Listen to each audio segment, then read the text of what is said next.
smell good. All right, we're here at Joe Squared in Baltimore, Maryland with Dawser.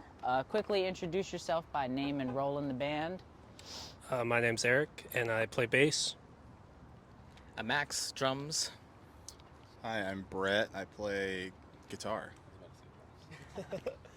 My name's Will. I play guitar and do vocals. Yeah, Cool. I sing too. Sorry. That's all good. Nah, I got Oh mine. yeah, you're good. So the name Dawser, as I understand it, comes from somebody watching British television shows and movies, and then, so yeah, you were watching British TV shows and movies because of your mom, right? Yeah. I grew up just like watching like Wallace and Gromit and Mr. Bean and stuff. Okay. And then that led me to watch like more like British adult shows, and Dawser's just kind of like a term for like kind of like a bum.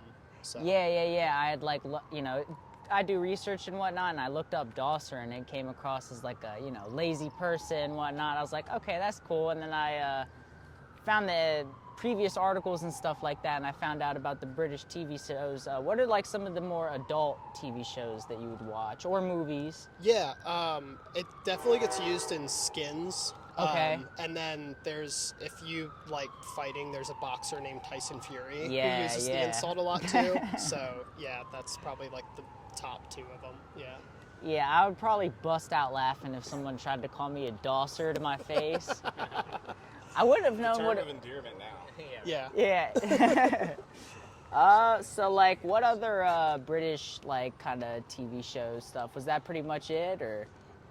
Yeah, I watch a lot of like British horror and British like comedy stuff, I would say is like my favorite. Okay, what are some examples? I'm trying to think. I mean, all the like stuff with like Simon Pegg and Nick Frost, I grew up a huge fan Okay, of. definitely, yeah. Hot Fuzz and Shaun of the Dead, stuff like that. Hell So, yeah. I forget they're British. Yeah. Honestly, yeah. But yeah, no, those are classics. What about Peaky Blinders? I've never watched it. That's another one. Just like they were just talking about House of Cards or whatever. Okay, like, yeah. I didn't even watch The Wire till like a year ago, and I've lived in That's Baltimore cool. for 10 Yeah, years. honestly, same here, man. I mean, that's the thing is like, a lot of those shows came out a long time ago, so, it depends. Yeah. When it comes to early influences for the band, I understand Weezer, Jawbox, and like the early Foo Fighter albums. Yeah. I'll let Brett take this one more. Since Yeah, just talk about like, maybe more specifically, like what are some of your favorite songs and like what about them influences your music? Have been obsessed with like Nirvana Okay. and pretty much Dave Grohl since I was a little kid. It's the reason I learned how to play guitar, drums. I started playing drums first, and this is like the second band I've ever played guitar in. Okay. And just seeing somebody like Dave Grohl kind of just say fuck it and play everything was extremely like.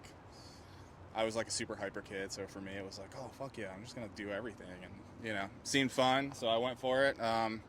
Not nearly as good as that dude, but the first Foo Fighters record he played everything on, so that was like, all right. I mean, if he can rip like that, then I'll try to do my best, and so that's for me. That's why those albums are like a pretty big influence, because it's like he wanted to make his own thing, and as a drummer I wanted to like play guitar in a band and sing, and just never did, and so these guys kind of like boosted me up a little bit to do it. So that's I gotcha. Yeah. And as far as like Jawbox, Jay Robbins is a big influence. He's like hometown hero kind of guy, DC Baltimore dude. Again, just a really awesome musician. Like plays like, in my opinion, like more catchy music for the underground. They weren't like radio people, but in my opinion they should have been. And so it's just Dawser's kind of heavy but catchy at the same time. So Yeah, I got it's kind of like me, at least. Those are like huge influences on me. Will kind of adds like more of like a Midwest emo type of deal. Okay, you can talk about to the that if band. you want. I'm more of the straight grunge ripoff guy, but we got Will to make it less boring, so I gotcha. that's cool. But yeah, I don't know. Yeah, go ahead if you Anybody want else? to talk about your influence. Yeah, I mean, like, I grew up I guess like 2009, 2013 was when I went to high school. So all that like emo revival stuff was going on. So I think that kind of merged with my interest in the grunge. What are stuff. some examples of those kind of bands that you were into? They were bands like Algernon Cadwallader and like Snowing and stuff, which all were like ripping off like Cap'n Jazz and The Promise Ring and stuff like that. Okay. But then like I thought it'd be cool, like I like the chord structures those bands use and like the tunings, how they got a little more experimental but make it like heavier. So the first band I saw that kind of did that to an effect would be like Super Heaven, I would say, back when they were still called Daylight even. Kind of like did the emo e-grunge thing, which I thought was really dope. Okay. So basically what I do is I go and find articles and other stuff like that. I pull what notes I can from that so like we can further elaborate. I understand y'all are into just like the 90s indie alternative stuff, specifically really loud and kind of sad. Do you want to elaborate on that? Yeah, sure. Oh no, that's as far as you can elaborate. No, I don't know. I guess Heat Miser.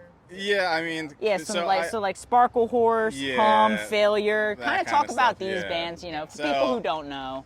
These, yeah, I mean, I like loud, abrasive music, but I also like super catchy and pretty music. So a lot of my favorite things are really soft, kind of lo-fi-y. Like Sparkle Horse is really just this dude, Mark Linkus, that used to record in a shed outside of his barn. Okay. And then Tom York of Radiohead like heard it and was like, come on tour with us. And that's kind Wow. of like how he blew up. Okay. Kind of similar vein to like Elliott Smith. I love a lot of like soft acoustic stuff and super pretty, you know, sad things just hit harder. Yeah. And I like to be pummeled by my sadness. Now is and I this just like like, to would you bask say in it's it. all the time or is it sometimes that you, I mean, you know? the majority of the stuff I listen to is pretty, you know, there's a lot of like masochistic tendencies in the lyrics. And you don't find that it like affects your mood? Because some No, people no, it makes say me that feel like, better. you know, when they yeah, because some people say when they listen to sad music, it makes them sad. So Oh, like, yeah, no, I listen to sad music to just like really embrace how shitty I feel all the time, but then it makes me feel better I at got the same you. time. Yeah, that makes so, sense. I don't know, our lyrics are all just, Yeah, I read it was a lot of, you know, mental health kind yeah, of stuff. Yeah. Me and Will have been like medicated for years now, dealing Okay. with that kind of shit. So it's just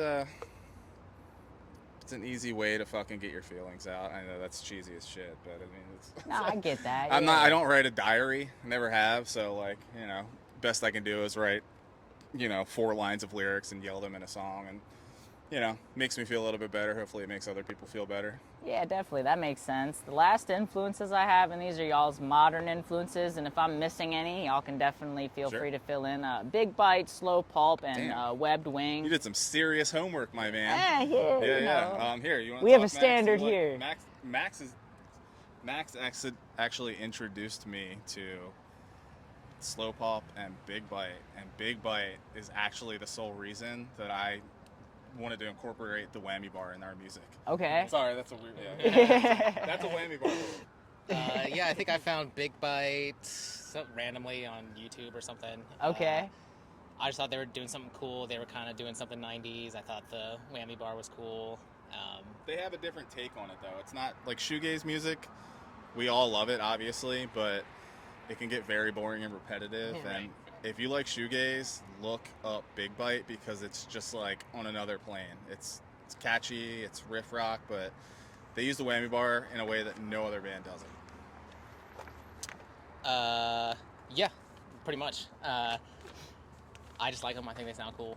I gotcha. I think we all try to, you know, we have a group chat. We'll send each other bands and stuff. Yeah, and so I got you. So Dosser started because a lot of y'all were in other bands and they were kind of, you know, either falling out or they had already stopped and whatnot. I wanted to go over the bands that I was able to find notes on. So, Bested, is that how you say it? yeah, that was Okay. So talk band about before that, and I understand y'all were booked in one of y'all's living rooms, right? Yeah. So talk about yeah. both Bested Yeah, that's and actually then how we that met you. show. That's funny. Yeah, it was last minute. I'm pretty sure, right? We weren't. I don't think we were supposed to play that. Gloop had to drop. I think and yeah, then- Luke was supposed to play. Oh, okay. So Max's other band, Gloop, which rules, was supposed to play, and I guess they couldn't play. I didn't remember that, but so Max and I used to be in a band before this Okay. called Bested, and similar-ish vein to this, just loud, catchy, grungy stuff. And it was at his house, and his band was playing. And I did you know him before? Yeah, me and Will had mutual friends, and I was living in Frederick, Okay. playing in Baltimore. So, yeah, my other band dropped last second, or had to, unfortunately, and then asked these guys if they could play. And then Will's other band, Graver, was playing, and they're Yeah. like cool too. Also, same shoegazy, loud music vibes.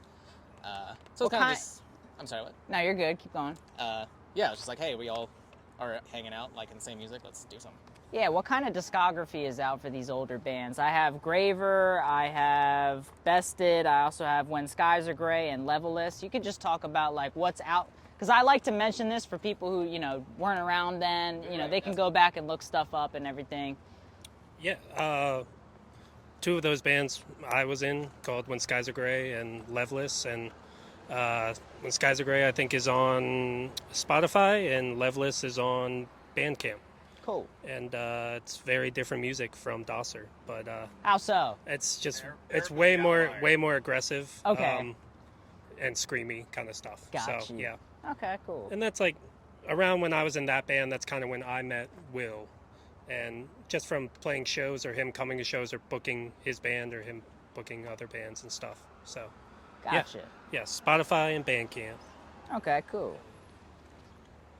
And then what about Graver? Yeah, Graver was like started. Graver rules. Graver started as like a solo, started as a solo project. Kind of just had a rotating lineup over the years. I brought it back in the past year. It just, you know, purely intrinsically for fun, shoegazy grunge stuff. Probably derives a little more from like Ovlov and Stove. I'd say those were like the kind of circle of bands, like the Exploding in Sound stuff. Yeah, that's all like my hometown buddies from Southern Maryland, pretty much, and I then like one gotcha. Baltimore guy. But yeah, that's kind of what got me over to here. Now, Yeah. speaking of like where you're from, if y'all want to talk about like what parts of Maryland you're from, I understand the song "Kids" is about sort of one of the areas in which one of you are from, and like a specific park, right? Yeah, it's where I'm from, Southern Maryland, Okay. in Dunkirk Park. It's just like where the local skate park was, and everybody would hang out. There's very like rural, kind of like Westminster, and Yeah. like, you know, so if you were kind of like an alt kid, you hung out there, and like at the, you know, community hall that did shows in the basement, kind of like a Episcopal church basement, you know, deal that did all kinds of shows. Are there any like notable stories from that area? Kinda. I mean, like in the mid 2000s, like bigger bands would sometimes like tour through and do one-offs, like if they couldn't get a DC or Baltimore show, which was cool. I remember one time, this is probably for like more the emo old heads, like I Am the Avalanche came through, or Okay. like, which is like a movie life side project, or like Boys Night Out did like a one night off. But just like after that, it was more just all local stuff.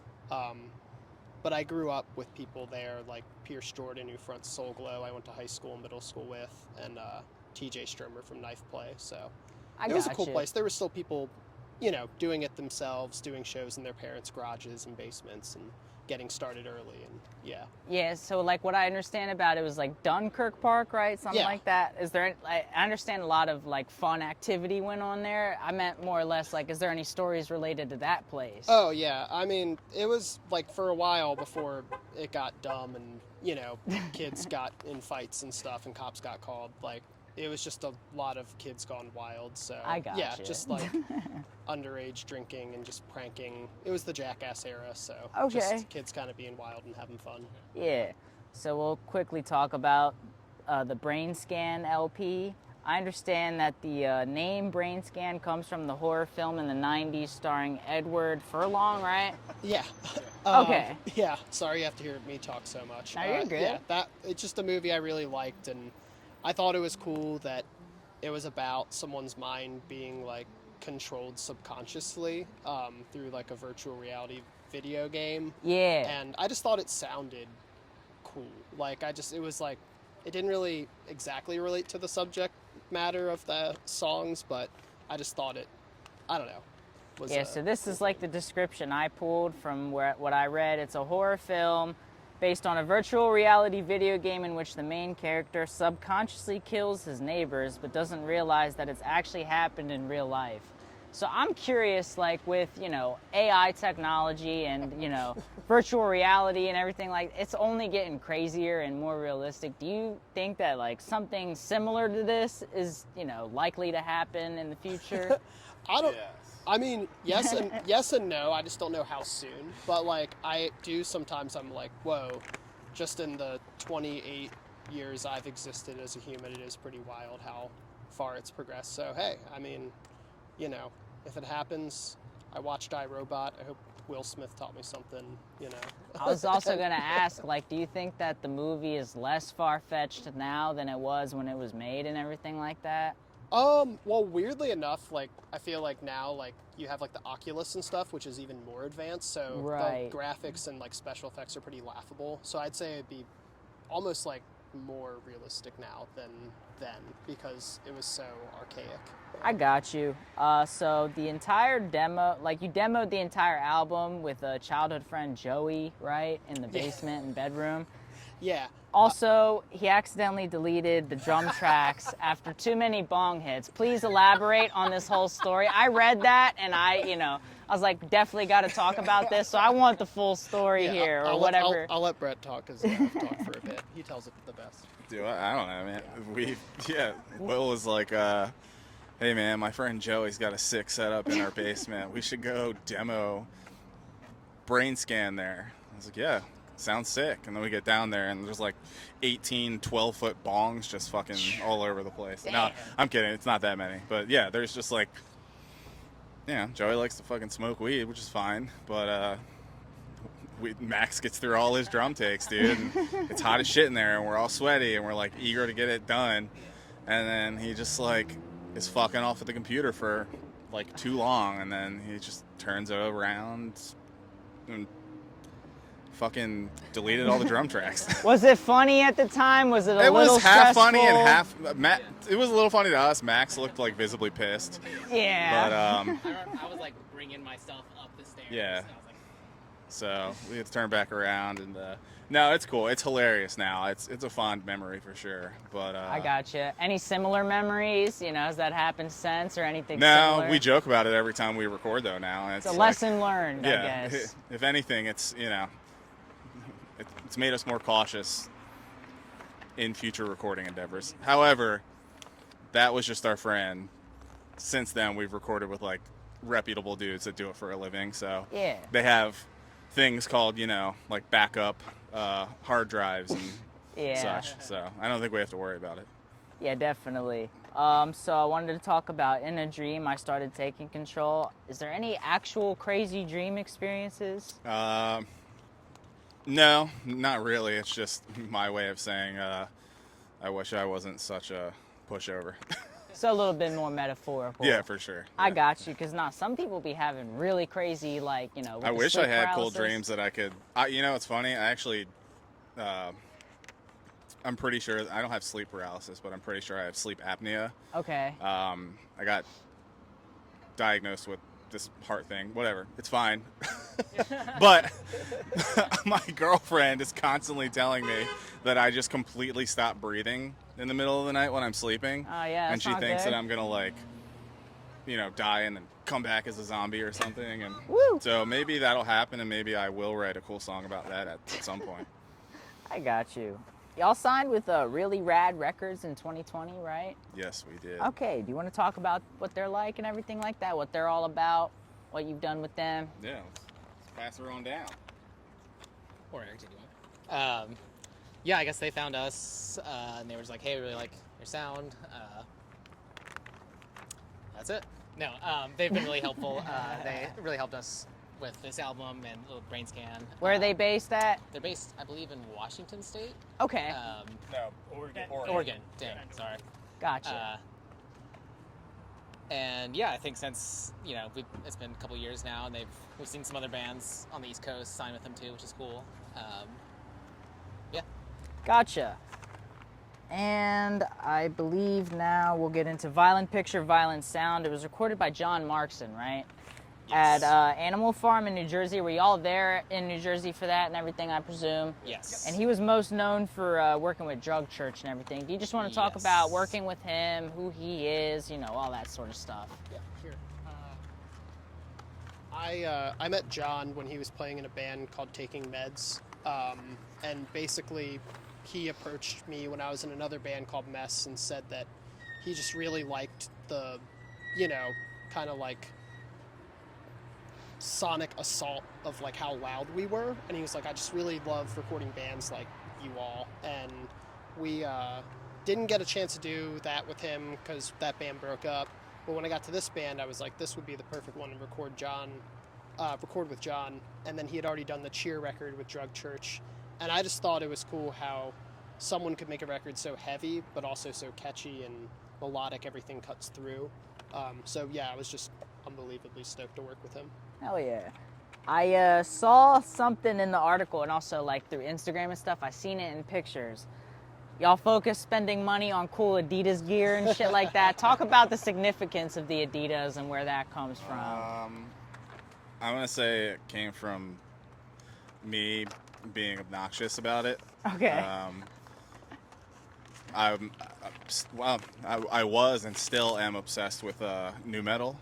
Right. That's Yeah. where I thought it, like Yeah, the yeah. corn and everything Oh, like yeah. that. I So, thought that's maybe where it As came a little from. kid, I had a neighbor who was really cool, and he had a sweet chain wallet, and he was a little bit older, and one day he was like, yo, dude, you ever heard of Korn? And I was like, no, what's that? And then we went in his house, and I listened to the Korn second album, and it blew my mind. And then when I saw that they were all wearing the sickest Adidas clothes ever, since I was a little kid, I always wanted to like do that, but I didn't think I could pull it off. So jokingly in this band, that that yearning to look that cool, still here. I gotcha. No, so we were doing some live video a couple years ago, and I jokingly said we should all get Adidas tracksuits for it. And then we just all got Adidas tracksuits, and then people like wouldn't stop asking about it, and we kept wearing them, and now it's like sometimes more of a main focus than the music. Like people come up to the merch table more often than not and ask me why I'm wearing Adidas clothing but playing like sad dude music.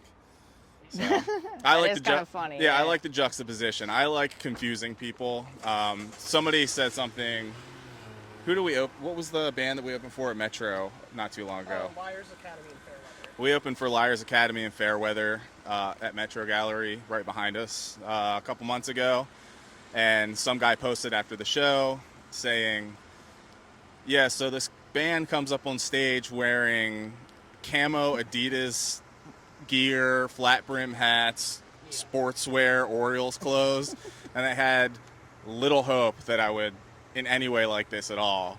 And then next thing I know, I'm buying all their albums because the music was awesome. So, Nice. that's funny to me and Yeah. enjoyable to see happen. This is pretty much my last note here. Y'all have an upcoming East Coast extravaganza with Dax, right? Yeah, yep. Yeah. How did you meet them and everything like that, and link up with them? Sure.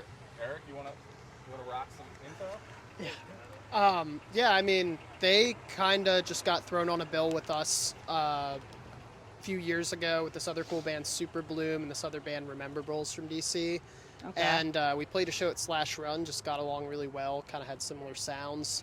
And they just got signed to the same label as us, Really Rad Records. Nice. They proposed the idea, hey, you all are both playing the Fest in Gainesville. You should tour down together, which was a fantastic idea. Probably one of the easiest tours to book. I don't want to curse that, but like all the dates came together pretty easily, and yeah, I'm just really excited to like play with a band that's like very like similar and sound to us, same wavelength. Yeah, because a lot of times we just play with whoever, which is dope, but it's cool to get to play with someone on our label in our scene. I Yeah. gotcha. Lastly, just tell the people any announcements, any other upcoming shows, you know, when they might be expecting some new music, anything like that. Yeah, I mean, like November 4th, we have a show at Philomoka in Philly, and then we're playing Mean Seas release with Meth Rats and Fetcher, I think, at Nice. Metro Gallery again, Cool. which is, I think, December 1st. And other than that, yeah, it's just that tour down to Fest and back. So if you're in the southern states, then you can catch us down there. Cool. All right. Thank y'all for doing it. Anything else you want to say? Any shout outs, anything? No, thank you. All right, cool. Thanks. I'll take that. Thanks, man. Yeah, absolutely. I love Baltimore. We all love it.